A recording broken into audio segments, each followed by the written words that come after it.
Chapitre 3, verset 26. Nabudivedam janayat hagyanam karma shanginam chuchayat sarva karmanim vedam yuktam samacharam. Celui qui est érudit et expérimenté dans la voie de la connaissance ne doit pas troubler l'intelligence des ignorants en les persuadant d'abandonner leurs devoirs prescrits afin de s'engager dans la culture du savoir spirituel. Au contraire, en accomplissant convenablement ses propres devoirs, dans un état d'esprit paisible et détaché, il doit les encourager à s'engager dans les devoirs qui leur sont prescrits. Commentaire. Le Seigneur dans ce verset s'adresse en particulier aux Gyani, c'est-à-dire à ceux qui ont le cœur pur et qui sont détachés de la conception corporelle de l'existence. Il leur conseille de ne pas perturber les personnes ignorantes qui abordent les Védas dans le seul but de jouir de la matière. Donc là, c'est les paroles du Gyani qu'il ne faut pas faire. Il n'y a aucun but tangible à atteindre en accomplissant des activités intéressées. Donc, devenez parfait comme moi en renonçant à la voie de l'action et en cultivant le Gyan, la connaissance spirituelle. Vous comprenez, c'est la chose qu'il ne faut pas dire. La qualification pour être engagé dans la voie du Gyan dépend de la pureté du cœur.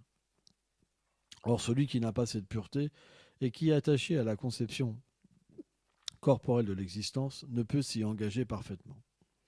S'il se voit recevoir des instructions concernant l'Atma-Tattva, donc la réalisation de l'âme, il sera peut-être momentanément attiré et quittera toute chose en relation avec ce monde temporaire. Mais finalement, à cause d'attachement et de désirs impurs dans le cœur, il tombera de cette voie. Le résultat est qu'il quittera la voie du Gyan à cause d'un manque de qualification et il perdra la foi dans la voie de l'action. Donc il perd tout du coup. Car il la considérera inférieure en relation avec la voie de la connaissance. Ce qui sera destructeur pour cette personne, car la voie de la connaissance, car elle s'engagerait de nouveau dans des actes impies en délaissant son devoir prescrit. Shri Krishna conseille plutôt à de tels spiritualistes, donc les Gyani, qu'ils devraient encourager les gens qui sont attachés aux actes intéressés à effectuer leurs devoirs prescrits en devenant eux-mêmes des exemples idéaux en accomplissant l'action comme il se doit. Donc là, c'est vraiment intéressant. C'est qu'on doit prendre en considération la qualification des êtres. Et ça, c'est quelque chose qui est très important. Parce que si on demande à une personne d'abandonner sa vie, mais qu'elle n'a pas de qualification pour ça, parce que ce qu'elle faisait, c'était inférieur, donc elle va réaliser intellectuellement que ce qu'elle faisait, c'était inférieur, ce n'était pas une bonne chose. Mais comme elle n'a pas la qualification pour aller dans un stade plus élevé, elle va naturellement se décourager, pas goûter le fruit, et elle ne pourra pas retourner dans un stade inférieur, puisqu'elle elle pensera « ça ne sert à rien que je fasse ça aussi ». Et donc, elle se retrouvera sans refuge. La bhakti, elle est différente. Ça, c'est les conceptions de la voie du karma, la voie du gyan. La voie de la bhakti, c'est différent. Qu'est-ce que nous enseignent nos acharyas? Nos acharyas, ils nous enseignent que finalement, on fait tous la même activité. On fait tous la même chose, sauf que en progressant spirituellement, notre vision, notre dévotion change. Elle devient de plus en plus merveilleuse. On peut percevoir des choses qu'on ne pouvait pas percevoir avant. On peut goûter des choses dans notre cœur qu'on ne pouvait pas goûter avant. Mais on fait tous la même activité. Ici, tout le monde cuisine. Ici, tout le monde adore les déités. Ici, tout le monde chante. Ici, tout le monde parle ou écoute. Et on a des tâches pour maintenir la communauté, par exemple, ou pour maintenir sa famille. Donc on est tous, si vous voulez, dans le même navire, parce qu'on suit tous nos acharyas. Et nos acharyas, ils nous ont donné quelque chose d'universel pour tout le monde. Et c'est ça qui est intéressant. Et c'est fondé sur quoi? Uktaviraga. C'est fondé sur le fait qu'on comprend que comme tout appartient au Seigneur suprême, on peut tout engager pour son plaisir. Il n'y a pas de difficulté dans cette chose-là. La seule difficulté qu'on peut rencontrer, c'est dû à des désirs matériels. Il y en a qui ont plus d'indépendance et d'autres moins. Mais si on regarde bien, qu'est-ce que c'est l'indépendance? L'indépendance, c'est qu'on désire s'attacher à des choses pour nous. Et c'est simplement la source de notre souffrance. Donc, si on suit ce processus et qu'on se détache, plus on se détache, plus on est heureux. Donc, quel est le but? Le but, c'est que les Vaishnavas nous aident à nous détacher de plus en plus pour qu'on puisse être heureux. Alors, cette chose, elle se fait graduellement. Mais de toute façon, elle se fera. Parce que là où Krishna est présent et que les Vaishnavas sont présents, puisqu'ils engagent tout pour le service de Krishna, quand quelqu'un veut garder quelque chose pour lui, ça peut pas. C'est pas possible. Il comprendra rapidement qu'il se trompe de chemin. Vous comprenez? Quel est le but de la vie? C'est d'accompagner les Vaishnavas.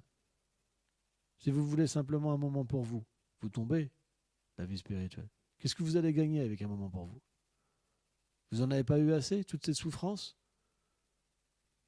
Toutes ces souffrances qu'on a accumulées vie après vie, c'est pourquoi? Parce qu'on voulait un moment pour nous. Qu'est-ce que ça veut dire un moment pour nous? Un moment sans le Seigneur suprême. Parce que quand on vit pour le Seigneur suprême, on n'a pas cet égoïsme-là. On a une disponibilité pour lui et pour les autres. On ne veut pas un lieu juste pour nous, pour me gratifier les sens. Juste me gratifier les sens. Mais ce n'est pas comme ça qu'on gratifie les sens.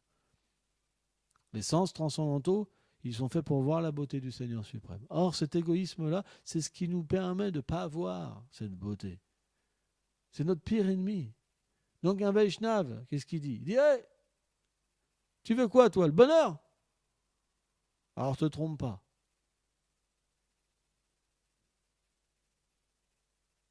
En fait, si on n'est pas accompagné par des Vaishnavas, on se trompe tout le temps. On se redirige toujours vers notre problème.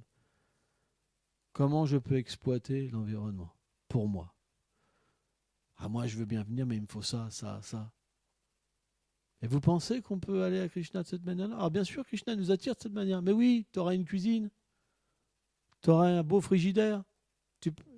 Et finalement, au dernier moment, il nous enlève tout pour qu'on puisse aller plus loin. C'est la nature du Seigneur. Il nous attire, mais finalement, quand on vient, il y a un goût supérieur et hop, les choses disparaissent. Dhruva Maharaj, il a adoré le Seigneur pour un gain matériel. Quand il a obtenu plus, il a oublié. Il avait même honte quand le Seigneur lui a dit, alors, tu veux ton frigidaire? Ta cuisine? Vous comprenez? Tu veux revenir en arrière? Tu veux revenir sans pratique spirituelle? À juste t'énerver, te quereller? Vous comprenez? C'est ça que tu veux? Ok, pas de problème. On trouvera quelqu'un d'autre. Krishna, il est tout puissant. Personne n'est irremplaçable. Personne n'est irremplaçable. On a trop d'ego. On ne comprend pas que c'est une miséricorde, ce qu'il nous a donné. On pense que c'est un dû et que les choses nous appartiennent. Et on met des vétos dessus. Non, ça doit être comme ça, comme ça, comme ça. Mais on ne peut pas atteindre le Seigneur de cette manière-là. Alors bien sûr, on est tous un peu comme ça. C'est ce qu'on appelle l'action intéressée. On est tous un peu comme ça. Et bien sûr, quand quelqu'un qui est libéré des activités intéressées nous dit ça, c'est pas évident. Vous comprenez? C'est pas évident. Ah mince, j'avais fait mon plan d'avoir une cuisine, par exemple. C'est pas évident. Je dis mince, j'avais besoin de ça pour mon équilibre. Vous comprenez? Mais les Vaishnavas sont miséricordieux. Parce que si quelqu'un a besoin d'une cuisine, le Vaishnava il dit ok, allez, prends ta cuisine. Vous comprenez? Parce que le Vaishnava, il est plus intéressé qu'une personne progresse. Il n'est pas fixé sur une renonciation aride qui simplement n'amène nulle part. Notre but, c'est que les gens progressent. Mais s'ils cultivent l'indépendance, on est aussi conscient qu'ils ne pourront pas progresser. Enfin, si on regarde bien, On a peur qu'on nous retire nos mauvaises choses dans nos cœurs. C'est un truc de dingue. On a peur de perdre notre souffrance. Tout le monde dans ce monde matériel est attaché à la souffrance. Parce que Brahma, il a dit, la définition de l'être humain, c'est qu'il pense que le malheur, c'est le bonheur. On est tous attachés à cette souffrance. Les attachements, ça fait souffrir. Mais on est attaché à l'objet de notre souffrance. C'est quand même incroyable. On ne fait que souffrir à cause de l'attachement. Qui n'est pas d'accord avec ça? Levez la main. Qui peut dire le contraire? Que plus on est attaché, plus on souffre. Regardons bien, par exemple, cet amour dans le monde matériel. Tout le monde a été amoureux, ça arrive. Hein, mais combien on a souffert à cause de ça?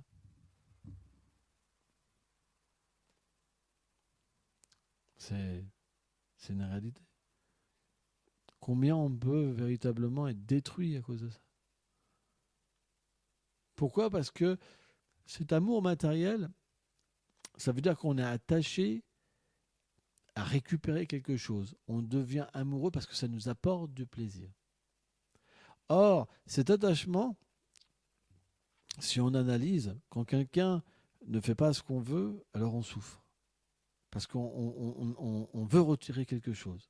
On est amoureux parce que quelqu'un nous donne quelque chose. Quand il ne nous donne plus, graduellement, alors cet amour s'arrête et on se quitte. Vrai ou pas? La preuve, c'est que combien de personnes sont tombées amoureux et ils ne sont plus ensemble? C'est pas une personne, hein, c'est des milliards de personnes. Donc c'est une preuve. On reste ensemble simplement parce qu'on récupère quelque chose. C'est ce qu'on appelle kama, la concupiscence. Or, ce kama-là, c'est la source de notre souffrance. Pourquoi? Parce que c'est le reflet perverti de la réalité. Kama esha aljakuna sambhava. C'est très destructeur. Or, l'amour de Dieu, c'est l'inverse. Ça veut dire qu'on aime parce qu'on se donne, parce que c'est gratuit. Et ça peut se rapporter qu'avec le Seigneur suprême. C'est pour ça qu'un couple Vaishnav,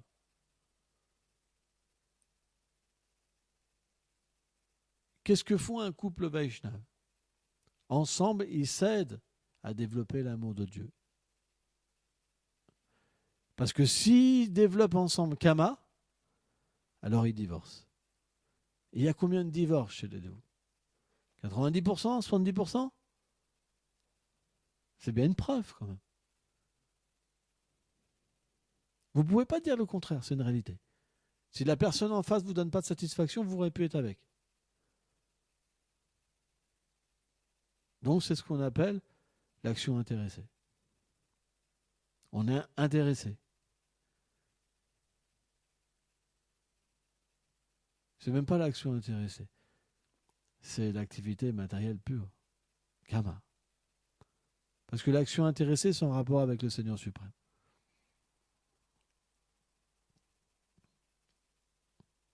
Mais si les dévots, ils adorent le Seigneur d'une façon intéressée pour être heureux dans leur couple, par exemple, alors ils pourront avoir une certaine satisfaction.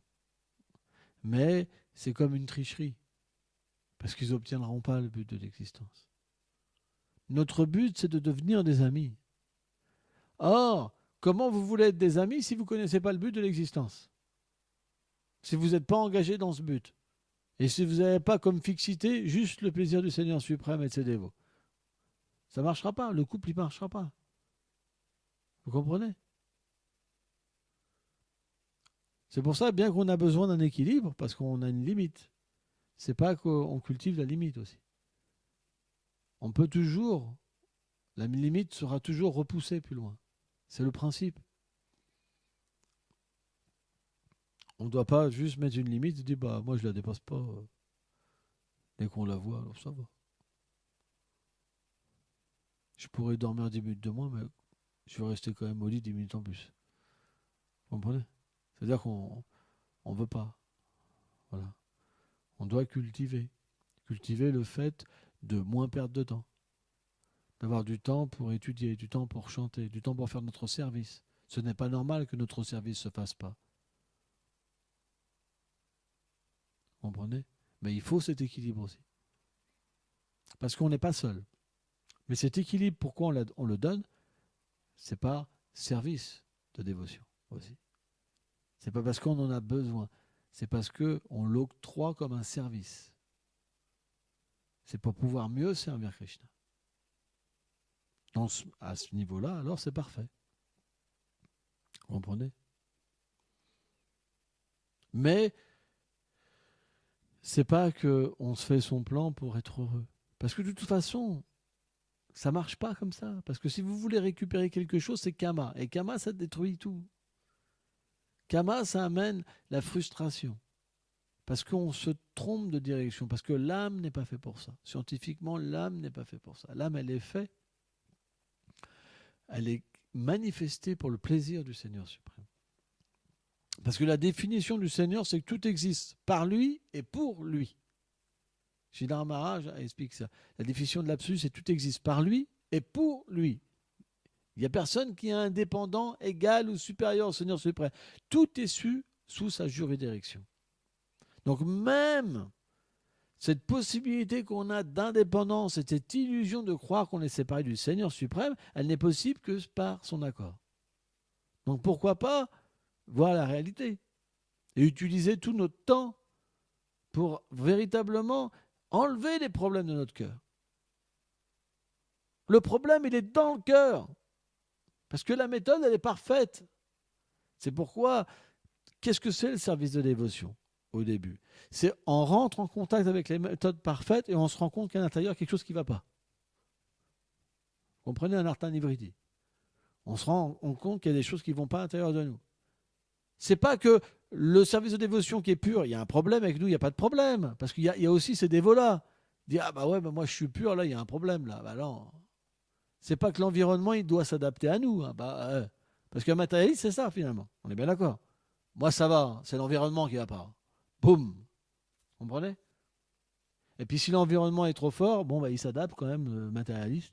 Il accepte, bon, ok, je suis vaincu, bon, t'es plus fort que moi, bon, ok. Et il accepte, en fait, cette personne dans son environnement parce qu'il n'a pas le choix. En ça, il ne l'aurait pas accepté. C'est ça, un matérialiste. Mais un Vaishnav, c'est différent. Il comprend que le service de dévotion est pur et que son problème, il est à l'intérieur. C'est lui qui a le problème. Et il s'adapte, en fait, au service de dévotion. Ça veut dire qu'il change sa nature pour qu'elle soit en harmonie avec le Seigneur suprême. Et là, ça coule. Et là, il y a ce qu'on appelle la fixité dans le service de dévotion, 24 heures par jour. Le goût, l'attachement, etc. Graduellement, tout va venir. Mais ça peut, comment dire, être efficient si on prie, parce que c'est difficile. Il y a des choses en nous qui sont difficiles à dépasser. Surtout la recherche de pouvoir. C'est difficile. Donc on doit prier. La prière, elle est importante. On a des obstacles énormes. On doit prier. Il y a des choses qu'on ne pourra pas dépasser seul. Ce n'est pas possible. Il y a des choses qui nous suivent depuis des vies qu'on n'arrive pas à dépasser. Ce n'est pas si simple. Et donc on doit prier. On doit se faire aider. Sans ça, on restera à ce bas niveau, en fait. On ne progressera pas dans cette vie. C'est important de le comprendre. Il y a des dévots qui ne progressent pas. Hein. C'est pas... ou très peu, quoi. Donc c'est vrai. Hein. Ils restent toujours dans cet état à fumer de la drogue toute leur vie. Parce qu'il y a des attachements qu'ils n'arrivent pas à dépasser. Pourquoi? Parce qu'ils n'ont pas envie. Quelqu'un qui a envie d'arrêter de fumer, il arrête de fumer. Mais quelqu'un qui pense, je vais peut-être arrêter de fumer. Je vais essayer d'arrêter de fumer. Qu'est-ce qui se passe? À la moindre tentation, il tombe. Parce que c'est la nature de ce monde. Et c'est pas évident. On a tous des faiblesses, c'est la réalité. Mais ces faiblesses, on peut les dépasser.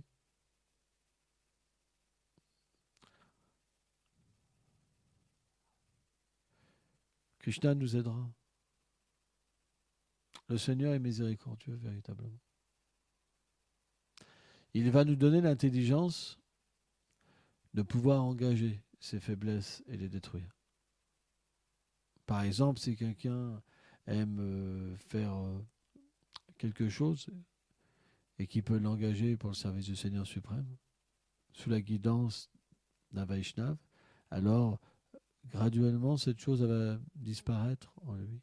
Il va trouver que finalement c'était un désir et que maintenant il n'a plus le désir. Vous comprenez? Parce que ultimement un Vaishnav il n'a pas de désir, donc il engage, pour lui tout est au même niveau.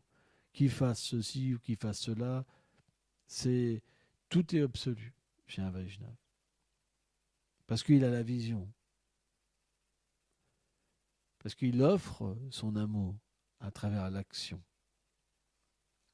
Il plaît au Seigneur suprême à travers l'action. Mais celui qui n'est pas pur, il est intéressé par un type d'action particulier.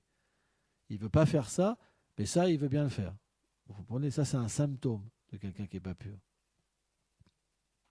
Mais est-ce que, parce qu'il n'est pas pur, on veut lui dire, non, tu ne fais pas ça. Il ne faut pas que tu fasses ça. Il faut que tu fasses ça plutôt. Au bout d'une semaine, il va arrêter. Parce qu'il n'aime vraiment pas ça. Il va penser, ouais, ils ne me comprennent vraiment pas. Vous comprenez? Donc on ne doit pas avoir cette mentalité.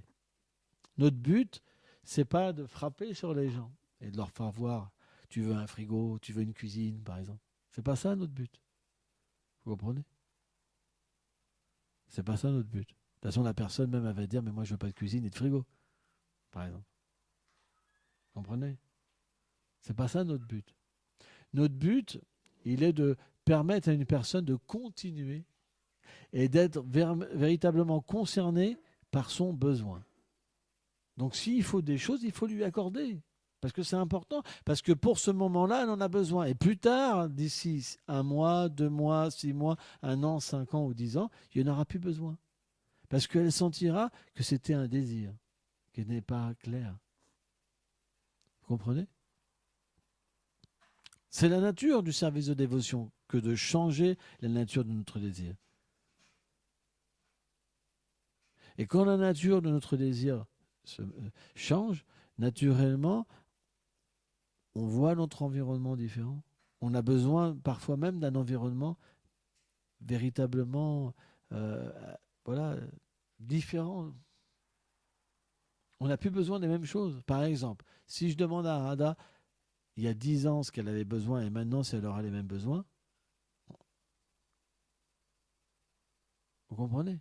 Ou à Soudam, il y a 10 ans, est-ce qu'aujourd'hui, il a les mêmes besoins? Est-ce que c'est la même direction? Vous comprenez? Donc, si vous utilisez quelque chose que vous avez besoin pour l'instant, parce que vous êtes attaché, parce que vous avez des désirs, parce que vous voulez votre petite parcelle d'indépendance. Si vous regardez il y a 10 ans, déjà vous aurez voulu 1000 fois plus d'indépendance. Vrai ou pas? Mais ça veut dire quoi? Ça veut dire que dans 5 ans, il y en aura 1000 fois moins. Et un jour, il n'y en aura plus du tout. Vrai ou pas? Je me rappelle par exemple Janava Devi. Il y a peut-être 6 ans, je lui avais parlé. Et je lui ai dit, moi je voudrais bien que tu deviennes une sainte. Elle a dit, moi c'est pas mon plan. Hein. Et pourtant aujourd'hui elle se retrouve là. Elle vient tellement de loin, Janava Devi. Tellement de loin. C'est pour vous dire que ça marche. Et aujourd'hui, la difficulté qu'elle a, eh ben, dans demain ou après-demain ou dans 6 mois, dans 1 an, ça ne sera plus la même encore. Et dans 10 ans, ça sera encore moins la même. En ce moment, on est conditionné. On pense, je suis comme ça, mais c'est faux. Parce que dans 6 mois, on sera autrement. On progresse, vous comprenez? Dans 10 ans, on sera autrement. C'est pour ça qu'on ne peut pas. On ne peut pas s'arrêter à ce qu'on est aujourd'hui.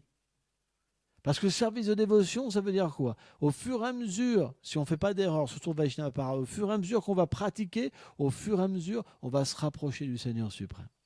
Parce qu'il est là. Et cette pratique-là nous purifie le cœur, nous permet un jour de le voir. Il suffit juste d'attendre. Ramanujacharya, il disait, c'est pas compliqué. Pour développer l'aimant de Dieu, il suffit simplement être au milieu des Vaishnavas et écouter.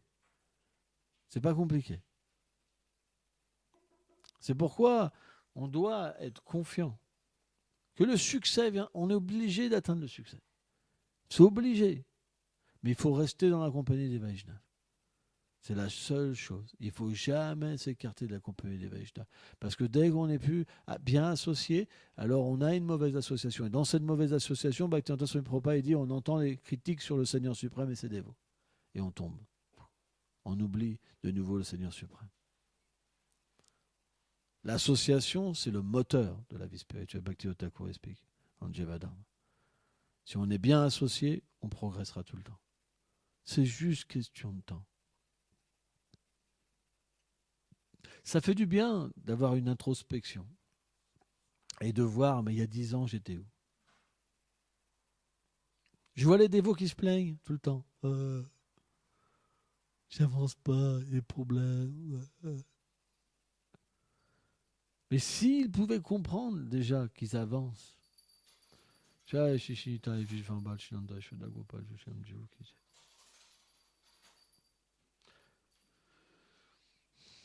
S'ils pouvaient comprendre qu'ils avancent, ils pourraient devenir redevables. Mais le problème, pourquoi on n'est pas redevable? Parce qu'on est dans l'intérêt. Parce que même si on avance, comme on est dans l'intérêt, on ne peut pas voir qu'on ne peut pas être redevable, vous comprenez? On a un problème encore dans notre cœur. On a un problème. On a du gros faux ego. Gros faux ego, ça veut dire que ça vient de moi, tout ça. J'ai travaillé dur. J'ai fait beaucoup d'efforts. C'est pas une miséricorde. C'est moi qui réussis. C'est pour ça qu'on n'est pas redevable. On a un problème au fond de nous-mêmes. Encore, on progresse. Krishna nous fait progresser. Il nous donne tout. Il nous envoie tout. Il fait tout. Mais on pense que c'est nous qui faisons tout. Donc on n'est pas redevable. Il n'y a qu'à un certain niveau dans la dévotion qu'on va réaliser, le voile va tomber. Quand il y aura vraiment une véritable humilité, un véritable respect. Et là, on va réaliser, waouh, Krishna a tout fait pour moi.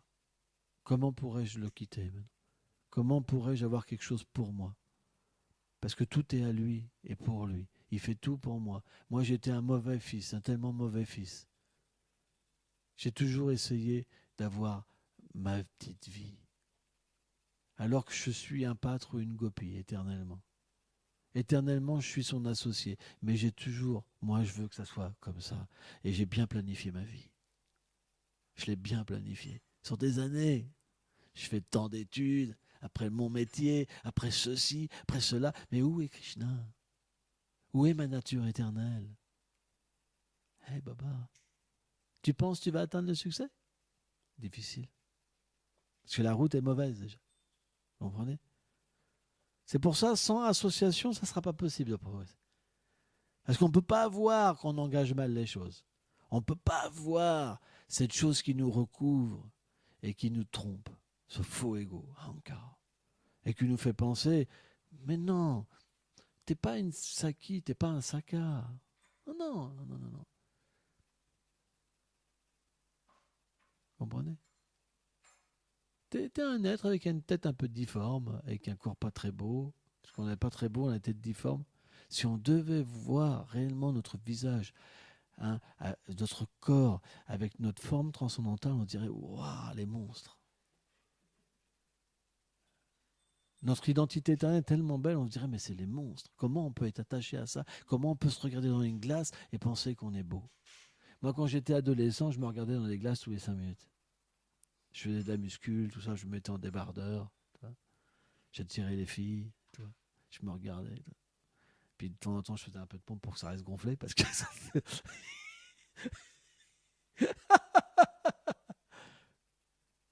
Vous comprenez? Mais si on avait la possibilité de voir cette ignorance dans laquelle on est, mais on ne peut pas, parce que c'est le voile magique de Maya.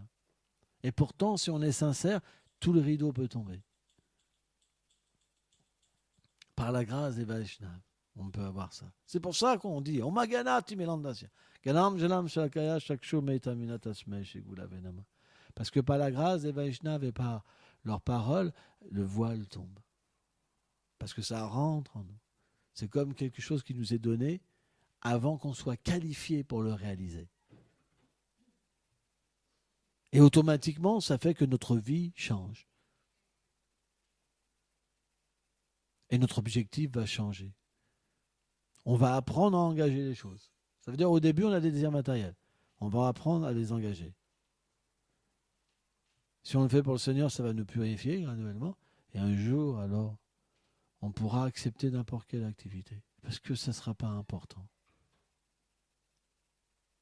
Mais au début, on veut faire ça, ça, ça, ça. Parce que ce n'est pas de la bhakti. Vous comprenez?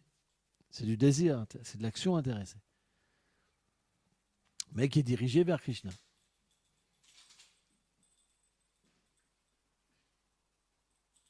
Donc cette action intéressée qui est dirigée vers Krishna, elle va se purifier. Quand on est détaché, ça devient désintéressé. On se retrouve dans une situation où finalement, l'activité en elle-même, elle ne porte pas de goût. Elle nous porte un goût, pourquoi? Parce qu'on l'a fait pour Krishna. Une fois qu'on fait les choses pour Krishna et qu'on a le goût, l'amour de Dieu, on peut faire n'importe quoi. C'est plus l'activité. Donc, on devient libéré d'attachement et de conception matérielle. C'est pourquoi on ne peut pas dire à quelqu'un « Tiens, viens que je te tire les oreilles. Alors toi, tu veux faire ça, t'es dans Maya, t'as vu ?» Parce que si on fait ça, la personne, elle a ce désir de faire quelque chose. Mais elle n'est pas encore qualifiée pour en renoncer complètement. Donc, vous la dégoûtez pour son activité, et comme elle n'est pas qualifiée, elle ne pourra pas continuer. Donc, ça va être la confusion complète. Vous comprenez? Et ça, ce n'est pas une bonne chose. Donc, c'est pourquoi Krishna, il ne nous encourage pas à faire ça. Il nous encourage plutôt à apprendre à quelqu'un à mettre de la dévotion dans son projet. Fais-le, mais avec la dévotion. Sous l'instruction d'un maître spirituel, déjà, pour que Krishna puisse accepter le service. Et fais-le avec dévotion pour Guru Gauranga. Et là, naturellement, alors le succès viendra. On n'a pas le choix. Dans cet âge-là, ça ne peut pas être autrement. Ça ne peut pas marcher. Mais aussi, c'est important de comprendre notre problème aussi. Vous comprenez? Mais en même temps, le Vaishnav, c'est pas qu'il dit « Ouais, t'as un problème, allez, allez, allez, c'est fini. » Il engage le problème pour qu'il soit résolu. C'est important. Et ça marche. Ça marche. C'est pour ça que la bhakti, le service de dévotion, c'est la meilleure voie la plus facile et la plus élevée et en même temps la plus rare à atteindre.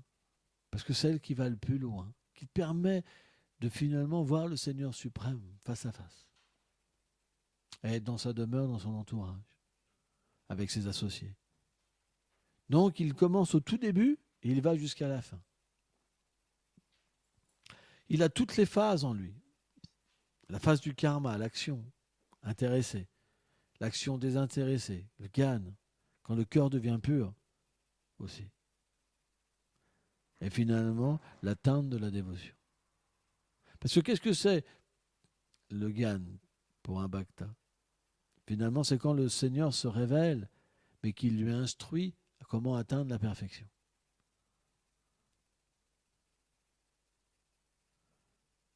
Qu'il lui dévoile la suprématie de ses dévots, par exemple.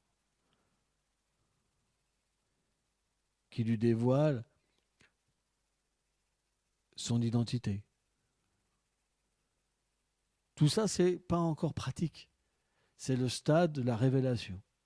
Après, il y a l'acceptation, etc. Il y a différents stades. Haridas Thakur explique. Mais tant qu'on n'est pas complètement libéré, un siddha, un être parfait, automatiquement, il y a une conception de Gyan. Ça veut dire qu'on voit la grandeur du Seigneur suprême. C'est normal. C'est qu'à un certain niveau que tout disparaît. Un Gyani, c'est quelqu'un qui voit le Seigneur dans toutes choses. Il n'est jamais séparé du Seigneur comme le Seigneur n'est jamais séparé de lui. C'est pourquoi il est aussi cher au Seigneur que lui-même. C'est ce que donne la définition dans la Bhagavad Gita, Krishna. C'est pas ordinaire. Hein. Mais Krishna dit supérieur à un Gyani, c'est mon Bhakta. Parce que celui-là, il m'est plus cher que ma propre personne. Vous vous rendez compte? Voilà ce que Krishna nous offre, Baba. Mais qui peut comprendre ça? En fait, on pratique, mais on ne comprend pas ça. On a fait nos plans pour être musicien, pour être professeur d'anglais, pour machin, pour bidule, mais on ne comprend rien. Parce que si on comprenait, on abandonnerait tout et on ferait que chanter Shudanam, Shudanam, Shudanam, Shudanam, Shudanam. On ne comprend pas ce qu'on fait. Personne ici comprend le but. Personne. Tout le monde a un objectif différent. C'est pour ça que ça prend du temps. Bahunam Jamante, Krishna nous fera revenir dans une prochaine existence. Pourquoi il nous ferait pas revenir? On ne peut pas atteindre le but de cette manière-là. C'est pas possible. Le but, il n'est pas dans notre cas. Qui travaille aujourd'hui pour être un pur dévot? Qui travaille dur, fait des études pour être un pur dévot? Si on devrait travailler dur pour faire un pur dévot, on étudierait la Bhagavad Gita, le Srimad Bhagavatam, on distribuerait des livres, on ferait simplement ce que les acharyas disent. Pourquoi on fait autre chose? Il ne faut pas se tricher non plus. Après, il ne faut pas accuser le Seigneur, de toute façon, c'est de sa faute, je n'ai pas arrivé. Non, mais il faut... Le problème, il est là aussi. Il y a tellement de tricheurs, de gens qui se trichent eux-mêmes, quoi, et qui accusent après le Seigneur suprême. Mais c'est nous le problème, pas le Seigneur suprême. Vous comprenez? Il est là, il nous aide, il fait tous les arrangements pour qu'on puisse progresser. C'est pour ça qu'on doit ouvrir nos yeux et être redevables. Et verser notre larme sur notre condition. J'ai raté mon existence. J'ai construit un temple, mais en fait, j'étais intéressé de la position. J'ai fait ceci parce que j'étais intéressé pour moi. Mais où est Krishna? Où est la Bhakti? J'ai raté ma vie. Krishna va venir nous aider si on pleure de cette manière. Krishna va venir.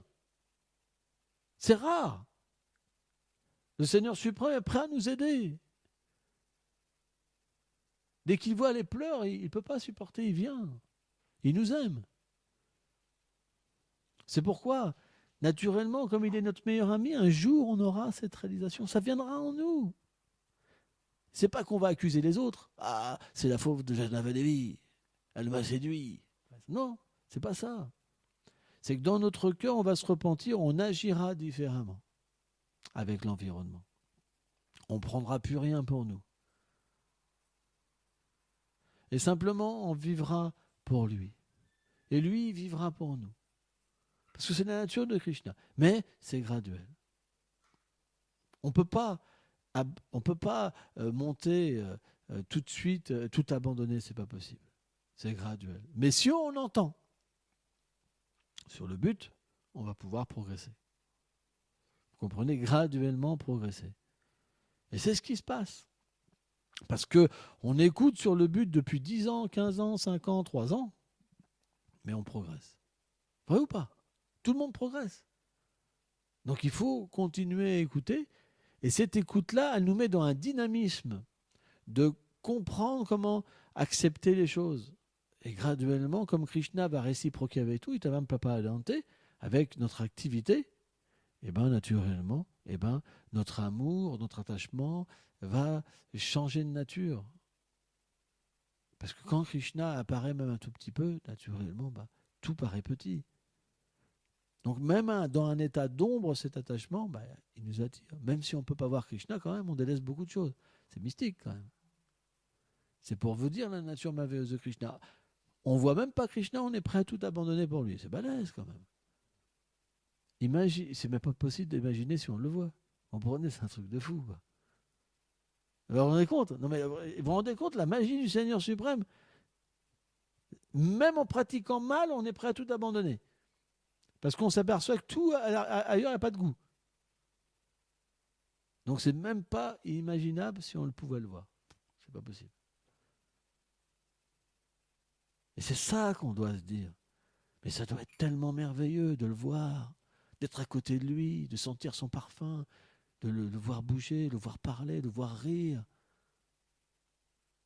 Ça doit être inconcevable. On doit désirer ça. On doit augmenter, ça doit devenir comme une machine en nous. C'est ça que je veux, c'est ça que je veux. En ce moment, le but qu'on a, il est différent. On fait des plans pour avoir un cursus, un doctorat, Par exemple, pour certains, moi, j'ai pas pu, j'étais pas assez intelligent. Et quand j'étais jeune, je faisais des plans pour être fameux dans un gang, par exemple. Ben oui, je me rappelle, j'étais tellement frappadin que je cognais les murs à poings nus comme ça pour m'entraîner. Et je tapais la tête contre les murs pour m'entraîner. Imaginez, c'est plus le même que vous avez en face de vous. Vous pouvez pas vous rendre compte comment que j'étais, hein. Ça, c'est pas possible. Vous auriez eu vraiment peur, vous m'aurez creusé. Mais vraiment, vraiment, vraiment peur. C'est pour vous dire que ça change la nature de l'aide, le service de dévotion. Et bien de la même manière, à force qu'on serve Krishna et qu'on devine sur Krishna, qu'on ressente sur Krishna, naturellement, on sera de plus en plus attiré par Krishna. Pensez pas que ça va se calmer. Ça fera qu'augmenter. Vous serez de plus en plus détaché de ce monde. Parce que ça ne peut pas être autrement. Parce que là, à notre niveau, on est prêt à abandonner des choses. On ne voit rien. Juste parce qu'on entend. Mais graduellement, si Krishna nous révèle quelques trucs, et s'il se révèle de plus en plus, naturellement,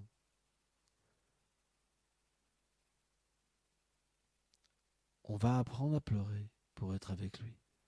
On n'a pas le choix. On n'a pas le choix. On ne peut pas vivre sans lui. On est dans cette condition parce qu'on n'a jamais eu de contact avec lui. Mais même si on a un contact, même une fois, on peut comprendre avec cette expérience du monde matériel, comme Parikshit Maharaj a eu dans le Bhagavatam, qu'on ne peut pas être heureux. Personne ne nous donnera la satisfaction. Personne. On a beau chercher partout, on ne peut pas retrouver une telle personne. C'est pour ça, à un moment, quand on a fait tout le tour, on le fait rapidement,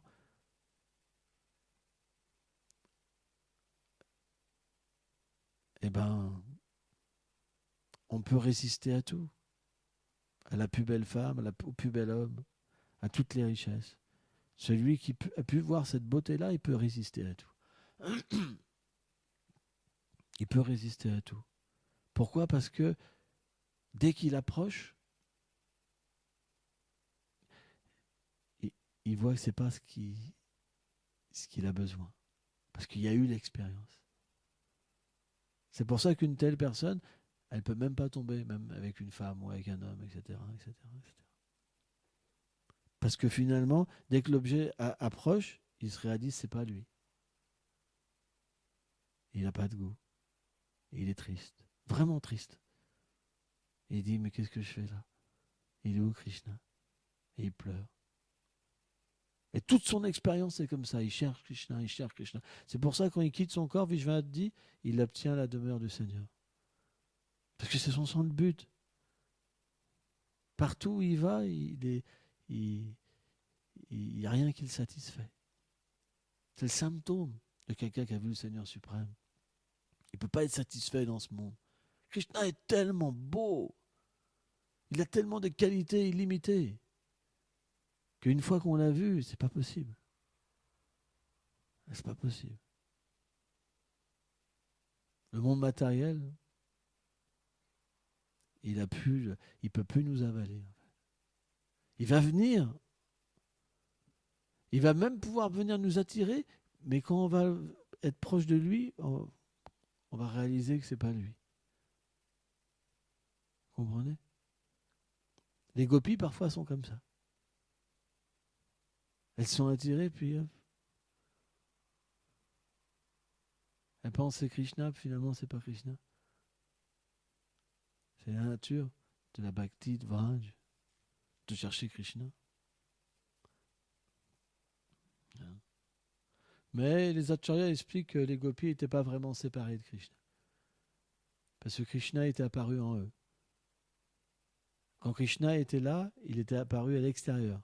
Et quand Krishna est parti, il est apparu à l'intérieur d'eux. Donc c'était un sentiment de séparation, mais à la fois de rencontre.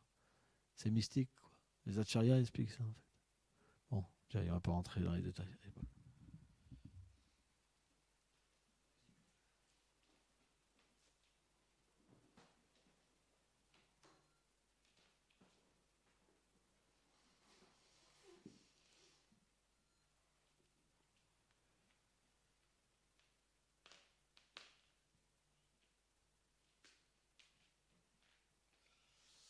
Bon, bah, la petite